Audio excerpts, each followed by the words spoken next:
Have you heard? Is the dog bowl half empty or half full? Want to know if your canine patients are more optimistic or pessimistic? Animal welfare studies have long focused on responses to negative stimuli or stress and the avoidance of these influences. But anticipation of a positive or pleasurable experience may be a better indicator of a dog's state of mind. This has previously been looked at in dogs with separation anxiety that have appeared to demonstrate a higher level of pessimism. A study out of Australia has looked at methods for potentially more practical means of testing baseline levels of optimism in dogs.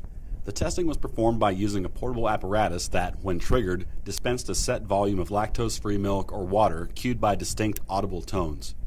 Dogs were recruited from owners, Assistance Dogs Australia, and a private security firm. Only 20 of the 40 dogs initially included in the study were able to complete all 3 of the testing sessions, security dogs being excluded most. Reasons for exclusion included failure to train well to the tones and ceasing to touch the target on cue in further testing phases. Several dogs also appeared to find the milk reward unappealing. In the experiment, once the dogs habituated to the environment and equipment, they were then trained to touch a target based on a specific audible tone associated with the milk reward and to refrain from touching the target on hearing another tone associated with an allotment of water. Several testing sessions were then conducted with the equipment recording the time taken for each dog to respond to the tones. Initially, the dogs were presented with a random set of the milk or water tones. During other testing sessions, ambiguous tones were also introduced. Each dog's interpretation of these signals, whether they anticipated a positive or negative result, was reflected in the time taken to touch the target. Eventually, the dogs reached a tipping point where the expectation switched from positive, expecting milk, to negative, taking more time to touch the trigger. How quickly the dogs responded to the tones after the switch was also analyzed.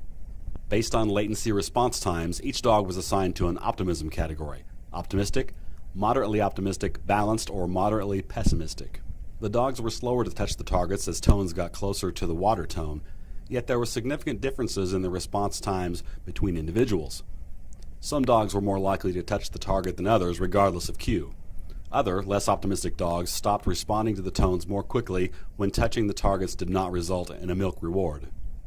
The results suggest that an accessible means of testing individual dogs for this personality trait could be around the corner and could be used to better match dogs with specific jobs and environments and improve overall quality of life in the future. For example, pessimistic dogs make great security or guard dogs, while optimistic ones might be great for detecting drugs.